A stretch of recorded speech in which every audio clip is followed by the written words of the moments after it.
You are watching Dark Frames, where horror stories come to life without the nightmares.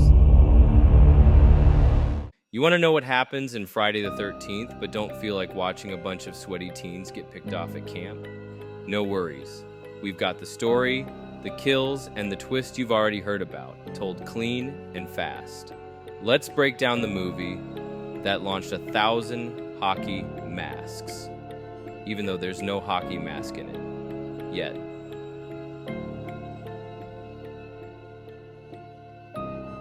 It's the summer of 1958. Two counselors sneak off to hook up in a dusty cabin. Classic mistake. They get caught by an unseen killer and stabbed to death. We jump to present day, aka 1980, and Camp Crystal Lake is reopening under a new owner, Steve Christie, who wears short shorts. Enter Annie, a cook hired for the camp. She hitches a ride with a friendly trucker, then a not-so-friendly Jeep driver who chases her into the woods and slashes her throat. Meanwhile, a group of counselors is already at camp. Jack, young Kevin Bacon, Marcy, Ned, Bill, Brenda, Alice, and our short king, Steve. They do counselor things: swim, chop wood, flirt, and ignore every obvious warning sign. The murders kick off with Ned, the class clown. He wanders off alone and gets killed off screen. Then it's Jack and Marcy's turn. After they hook up in a cabin, Jack lights up a post-coital smoke. Surprise!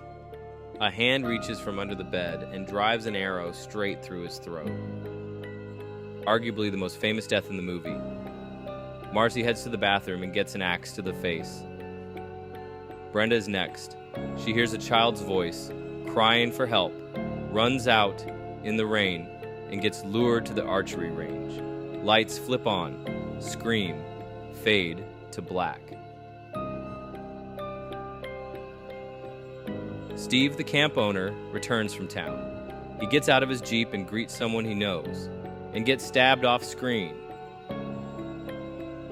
That's what you get for trusting people in a storm while wearing a neckerchief. Now it's just Alice and Bill. They find a bloody axe and no sign of their friends. Bill goes to check the generator and gets pinned to a door with arrows. Alice finds his body and does what any rational person would do: panic and barricade herself in the kitchen. Brenda's body gets yeeted through the window. Just then, a friendly older woman arrives, Pamela Voorhees. She says she's an old friend of the camp. Then she starts talking about her son, Jason. He drowned here years ago. The counselors weren't paying attention, and now she's got a bit of a grudge. Big twist. Pamela is the killer, not Jason. Not yet. Pamela.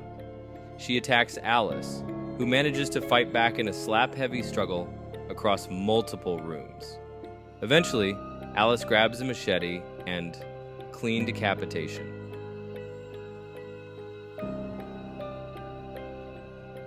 Alice rows out into the lake to chill after a long night of murder.